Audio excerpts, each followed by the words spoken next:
Hi, welcome. Long time no see. If you are new here, I am Catherine. This is the channel on which I talk about things related to yarn and or knitting, sometimes crochet. I don't know, we just kind of vibe it out. I have been gone for a minute because I went on holiday to the UK. I went to London and Edinburgh and stayed with my friend in Edinburgh and had a wonderful time. In doing so, I did acquire a small pile of yarn, and I may have named this something like haul. It's not really what one would call a haul, if I'm being completely honest with you, because I don't really do like big yarn hauls. I buy things specifically for projects. That being said, I did run into some things that were either really good value or things that I was intending to pick up, even if I didn't have a specific plan. So there are a couple things that I grabbed as kind of like souvenir pieces in the UK. I'm a little bit sick at the moment, so my sinuses are fairly stuffed up, but we are just going to have to like grin and bear that, unfortunately. And I'm going to take you through the purchases that I made in the UK. So where do I begin? They're all like bagged up in here, in these things, because some of this stuff I did get from charity shops, and I am just a little bit conscious that I don't want moths if we're trading everything, right? Like, we need to be careful. So they've been in the freezer, taken out, put back through the freezer. We've done the freeze cycle. We're now ready to integrate, shall we say, into the rest of the stash. So, shall we just get into it? I can't imagine this will be the longest video in the world because, again, I didn't actually buy like a large quantity, but I'm going to start with some stuff that I picked up. This is probably the least interesting. This is some Fonty mohair that I picked up. I've got 1.5 balls left of this. I originally bought this at Ginger Twist in Edinburgh. My friend had a request for a beanie in this mustard shade, which is their favorite color, so I obliged. It is 50% alpaca and 50% wool. Well, maybe it is a DK. I don't know. I'm not really understanding the label here. I will show you. Actually, no, I'm pretty sure that does say 26 stitches per 10 centimeters. Anyway, I can't read what else is new. This is very, very soft and nice on the skin. I don't know if this is really my color, but I feel like I could just make a like little triangle scarf with this and give it away as a gift if it is not. Otherwise, this may be destined for my blanket project because this is leftovers. I bought 3 because I was worried I'd run out. It only took like 1 and a bit, so I needn't have bought 3. But there you have it. I was being an abundance of caution. This is Fern. Hello, Fernie. She's going to be involved because she likes being involved. I didn't even say what I'm wearing. This isn't something I've made, but this is a vintage Amano knitwear piece. I picked it up off Etsy because I have dreamed of having this specific cardigan, and I saw it there and immediately snapped it up in my size. It is so perfect. I'm going to stand up so you can actually see it. This is the full cardigan type situation. I just whacked Fernie on the head. I'm so sorry. I love this thing. I will say, I will correct myself if I'm wrong. I believe it's from the 70s. It has definitely gotten that like rustic old wool feeling to it, but I have an undershirt on. I have a long sleeve shirt underneath. I'm not itchy at all. However, I will say it has felted in places. You can see just bits and pieces here where it's a little bit felted. I love this jumper. I don't get a whole lot of wear out of it, I must admit, because it feels like an Aran weight to me. It's quite toasty, but it gets pretty cold inside. So I'm taking advantage of the last hurrah of winter in Australia and going ahead and wearing it. So that is what I'm wearing. And that has been the first thing that we're unraveling. The first thing that I got.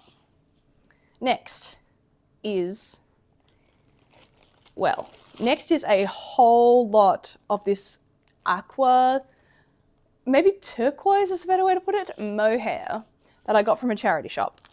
It is pure mohair. And all of these have all various weights. these things. So they were all different prices, but 25 grams was £3.50. Pure mohair, that's pretty good. And 35 grams for £5. We've got 40 grams for £5.50, and we've got 75 grams for £10. It's pretty good. So it is incredibly soft and sort of fluffy. And you know, sometimes when you get silk mohair, I'm going to take off a sticker so I can kind of fill this out. So this just came like out of the skein. So I'm a little bit worried that moths have been like chomping on this. I guess I didn't spend a fortune on it, so it was a bit of a gamble anyway, but I'm just going to suss out a little bit more how this is coped.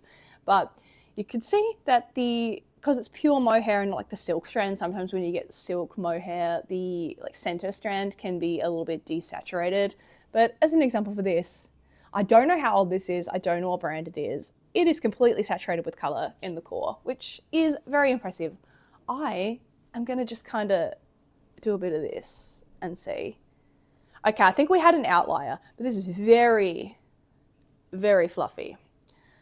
My thoughts for this, well, honestly, I say I have a plan for everything, but I didn't have a plan when I picked this up because it was just, I was like, that is a crazy good deal, and this color is amazing. I kind of feel like teal or aqua has kind of had like an unfashionable moment. You don't really see people wearing this. I feel like it was very elder millennial back in the early 2000s where you saw a lot of this. I'm not an elder millennial exactly. I was born in 1994, so I am a millennial. But I feel like it's time we put some respect on turquoise. We need to put some respect on her. I think she's cute. I think this would make an amazing blouse, although, you know, I think this would be best held with something. Maybe I'm thinking of fingering weight. I'm just hearing cats hissing at each other because we've got a cat stealing another cat's food. That is not for you, Cosmo. Okay, I'm gonna have to intervene because they've managed to heist the automatic feeder. So one of the cats, Cosmo, this orange guy, relatively new rescue boy cat, has worked out how we have the feeder set up so that only the younger one can get to her special diet biscuits because she has this digestive prescription food. But he has worked out how to go in on the side while she's eating and kind of shove his head in and steal bites. And, you know, it's very enterprising behavior and like good on him for figuring it out, but like it is frustrating because it's like you should not be. That food's expensive. That should just be for fun. We don't need you interfering. So anyway, that is the mohair that I found that was in a thrift shop in Edinburgh, in Stockbridge, and it was amazing. That place was amazing. I believe it was called Scout. And it's kind of like, I don't know if I can really call it a thrift store. It's more of one of those like curated type charity stores where it's secondhand, but everything is sort of, yeah, I mean, I've already said it, curated, chosen carefully. It's not kind of just like you chuck anything in there. It's got a lot of beautiful vintage heirloom pieces in there. And I did actually pick up a really beautiful sterling silver bracelet in there as well. But that's not to do with yarn, is it? So we're just gonna go ahead and move on. So that is that.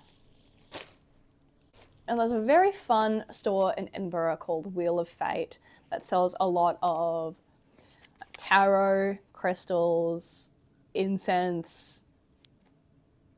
I am very into that kind of stuff. So I was having a great time. And there's also a part in there that sells a lot of really beautiful yarn. And that's actually the sticker for Wheel of Fate there.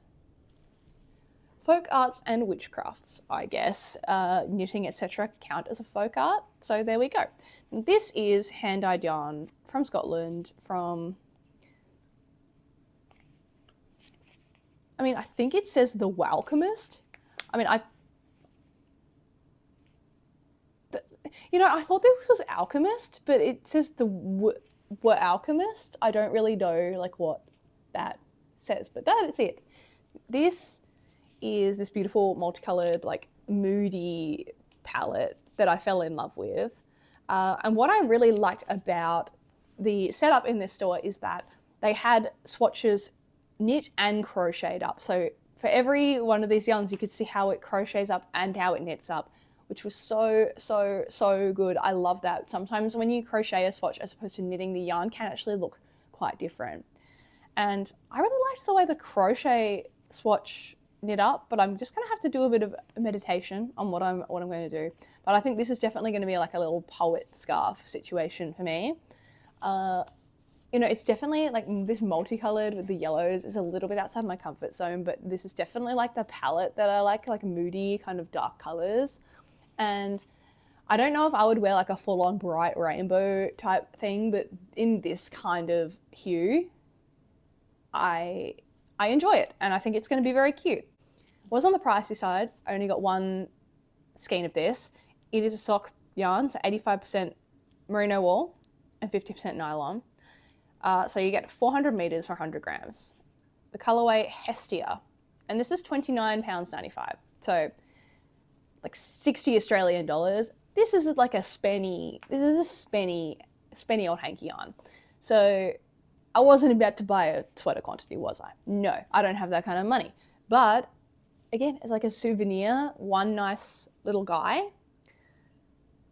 Very, very nice. I think this may be my single favorite skein of yarn that I purchased. Jury's still out, but I love it. I need to know, is it Wool Chemist? The Wool Chemist, actually? Because it's got the little infinity type sign. Look, I don't know. I'm going to have to look that up, but regardless, gorgeous. Gorgeous. That is that one. We will move on. This is a very fun one. So one of the activities we did when we were in Edinburgh is that we walked alpacas, went to an alpaca farm that's a little bit out of Edinburgh, maybe 45 minutes. And they have alpacas there that they keep for the fibre. And very, very beautiful animals. You get to choose one of the boys and walk him around. I will maybe insert some pictures here. I chose a really big boy. I think they said he was 110 kilograms. His name was Milo, and he was a delight, and I miss him terribly. He was sort of veering off and scratching himself on the hedges and stuff, so I was getting tugged along a bit. You had to be quite firm with him, but he was beautiful. I was kind of obsessed with him. And I really wanted some yarn from him, but they did not have any, unfortunately. But I did purchase some other alpaca yarn from this place. Now, I got 4 skeins of this undyed natural alpaca yarn, and it's from the place that was called Bobcat Alpacas, and it was so much fun. This is a 4-ply. Fingering weight looks like. It's pretty loosely plied, if you can see. Apparently they send it off to somewhere in England to get it milled and spun up, but so good. 100 grams is 258 meters, which is pretty darn reasonable. I can't remember how much these were, but it was quite expensive. This is in the shade Pearl Mist and Sheila's Dream. I got 4 of these, and just really, really, really soft. Very soft. I'm coming around to alpaca. At first, I did think I was maybe allergic.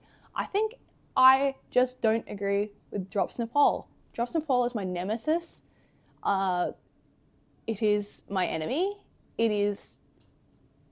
know a lot of people love Drops Nepal. I have a vendetta against it. I think it's the worst yarn I've ever used in my life. Mostly because, yes, it was splitty. It was so viciously itchy. Now, the other alpaca yarns, say for example, this one and this one, do not feel itchy to me at all. Now, of course, I haven't worn a garment actively with this fibre composition, but I can tell immediately because when I was knitting with Drops Nepal, I was sneezing, and even just having it rubbing against my neck was horrendous. This feels totally fine to me. Now, a little bit out of my comfort zone, this color, because it is like two different ones plied together, but I did really like, I got the black and white. It's two different alpacas that were, their fleece was spun together. I love that. It's so cute. I'm thinking what I'll do with this, because alpaca does tend to grow and it doesn't have the memory of wool. I'm thinking this is a fingering weight, hold with another fingering weight merino, or maybe I will get a silk mohair and hold this. I'm thinking a vest, honestly. Not a cable vest, a fairly simple vest to kind of let the colours speak for themselves, but I'm going to have to do some swatching to work out what it's actually going to look like, because I think I would like to lean into the white and have the black sort of be the feature rather than having a black, because I worry that the black will kind of eat up the white, if that makes sense at all. I don't know if this is like making sense at all. Again, I'm gonna have to do some swatches, but yes, I got 4 of these, cost a small fortune, but souvenir yarn. I'll preface this by saying I did go with a yarn budget in mind, and honestly, yarn was the majority of my budget for the trip. So I was willing to spend some money, I budgeted for it, etc. So this was very, very cute. This experience was amazing, and now I have some lovely alpaca yarn to remember my time with Milo, even though I didn't manage to get some yarn from Milo. But maybe in the future, I would definitely, if I went back, I would absolutely go back. Now, those are the four balls that I bought of that. We're on to the final bag of yarn. I did mention I got the Fonty Polar at Polar.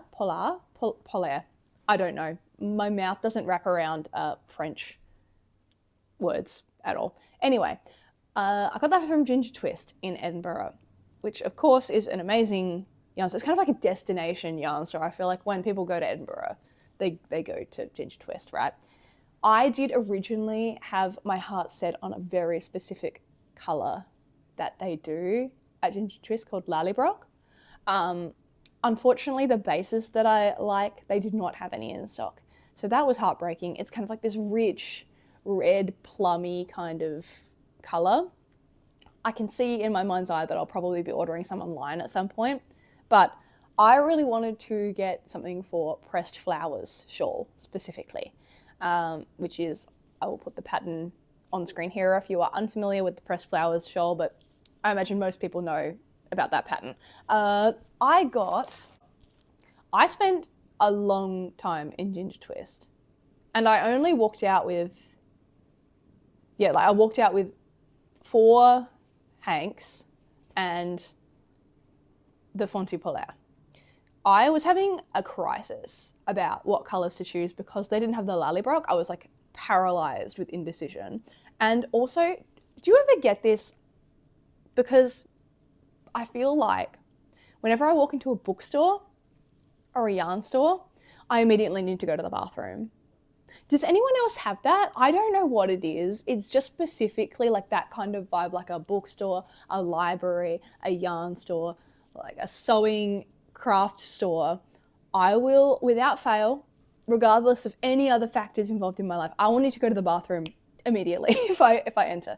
So I was fighting demons that way, but eventually I decided on these colours, and it ended up being quite neutral, which is not typical for me, but also makes sense because these are the colours that I chose for my Pressed Flowers. And this are both in the GOAT, greatest of all time if you like DK, 100 grams for 225 metres. It is 70% baby alpaca, 20% silk, and 10% cashmere. So you can imagine this is incredibly soft. And you know, I would love to get a sweater quantity or a blouse quantity of this. But these were like £23 a skein, I think.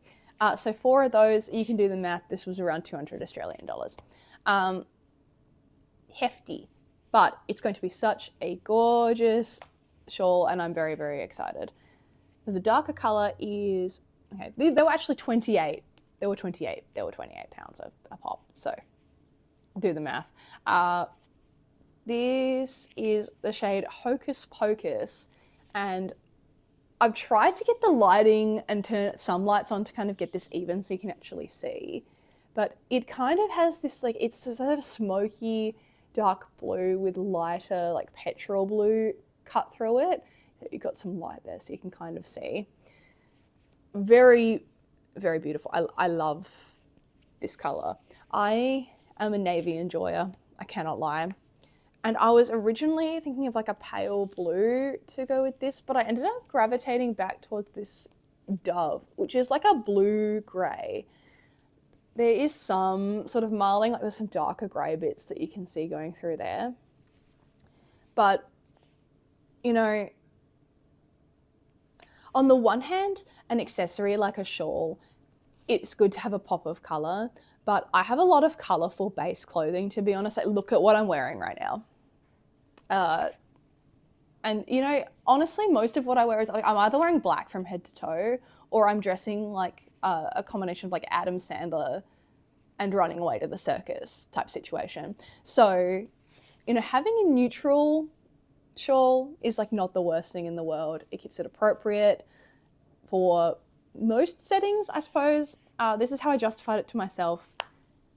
I talk a lot of big game about not liking neutrals. Neutrals do have a time and place. It is kind of just when people are knitting 40 beige sweaters and doing a knitting roundup that I'm kind of like, I'm falling asleep. Sorry if that is you. Your garments are all gorgeous. It's just not my cup of tea. So, these are personal opinions, etc. I'm not coming for anyone. All of your knitting is beautiful. And if you want to knit 10 beige sweaters, you live your truth, man. Like, you just do what makes you happy, that's fine. It's not my truth though. So this is the neutral of the season. I don't know when I'll get around to the pressed flowers shawl because it's pretty late in the winter now. There's not a huge rush really, but I have a couple gift knits that I need to wrap up and whatnot. So I have vague plans for everything here. The rest of this is just going to be me yapping about just London and the weather and like disclaimers about why I didn't go yarn shopping in London. So if you're not interested, feel free to just like get out of here. But the purpose of my trip originally was to meet my friend in London so we could see My Chemical Romance at Wembley Stadium. So we got tickets for night 2. It was amazing. Don't get me started. I will crash out. But essentially, when I arrived, land around midday, it was 34 degrees Celsius. Now you might think, Catherine, you're Australian, who cares if it's 34 degrees Celsius? I'm going to speak as an Australian experiencing heat in England, okay? Not that I am any kind of like authority whatsoever, but, you know, for context, you know, I grew up with hot weather. I should be fine with it, right? I actually hate hot weather, but that's neither here nor there. Apartment had no air conditioning. Top floor of like a four-story building. The windows had all been shut tight for I presume, like at least 24 hours before we got there. So the place was like Matilda's choky, like oppressive, just deeply upsetting. And outside was not a whole lot better at that point because nowhere has air conditioning. And it was truly, deeply unpleasant. So, in that kind of weather, was I in any mood to go trekking across London to go to yarn stores and touch wool? I am not usually particularly sensitive to, I'm not someone that stops knitting winter garments in summer, but that is quite contingent on having air conditioning available to me. So no air conditioning available, sweltering heat, not really in the mood for trekking around. So I didn't actually end up going around to any yarn stores in London, even though I had originally planned to do so. We spent our time roasting in the apartment, roasting at Wembley Stadium, roasting on the London Underground, and not roasting seeing plays and musicals on the next day that we were there. And then we got out of Dodge because it was sweltering. So that's my disclaimer on why I didn't do any yarn shopping in London. This has been my haul and my just unintentional yapping because that's who I am as a person. Thanks for watching. If you would like to see more, like and subscribe, I guess, if you're into that kind of thing. I also have an Instagram that I don't post on super regularly, but I should change that. I have my Ravelry linked. Again, not updated, should change that. Otherwise, I will see you in the next one. Thank you so much. Bye.